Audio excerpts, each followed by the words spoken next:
Actually, a lot of things, but shape is the most important. You know how radar works, right? It sends radio waves, those waves bounce back off the object, in this case it's a ship, the antenna receives them, and yeah, the object appears on the radar. Depending on the amount of radio waves received, the object will look smaller or larger. Well, by simply changing the shape of a ship and doing a couple of more tricks, you can make a fairly big military ship appear as small as a fishing vessel on the radar. Okay, here is how it works. First, take a look at this ship, with a lot of vertical surfaces. You know how radar works, so what are your guesses? How easily detectable is this ship? Without further ado, the answer is very easily, because these vertical surfaces reflect radio waves directly back to the antenna, and this is not what you want.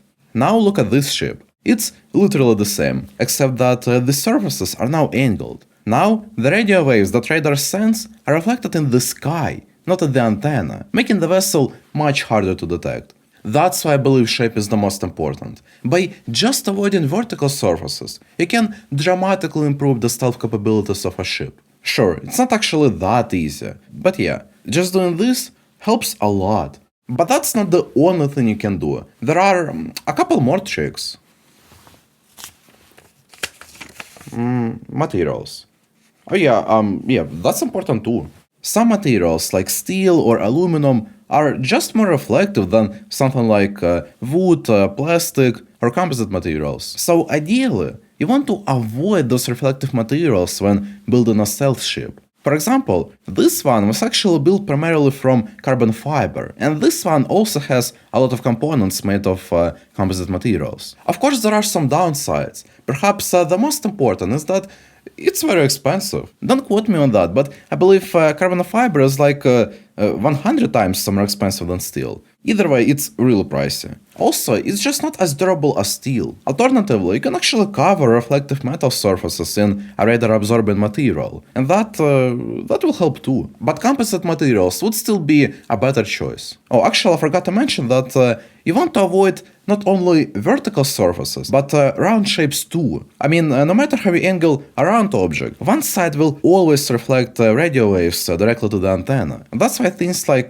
gun turrets and smokestacks are hidden on this stealth ship. And of course, no disco balls on the deck, only inside. Things that I mentioned will help to avoid radar detection, but there are plenty of other ways to detect a ship. For example, you can hear the noise it makes. For this reason, machinery, like an engine, is usually soundproofed, and propellers are designed to be quieter. Ships can also be detected by the heat they produce, using infrared sensors. So you want to consider this too. Using heat-absorbing materials and cooling down critical components can help. Oh, and cooling down exhaust gases is also important. And of course, paint also matters, the color you paint the ship. Yeah, it's not as important as it was a while ago, now that we have radars and other advanced technology, but still, you don't want your stealth ship to be bright orange or whatever. That's why all warships, not just stealth ships, are painted gray. It helps them to blend in with the environment. That being said, none of the things I mentioned will make a ship 100% undetectable. Are stealth ships harder to detect compared to regular vessels? Yeah, absolutely, but they still can be detected. I just want to make this clear.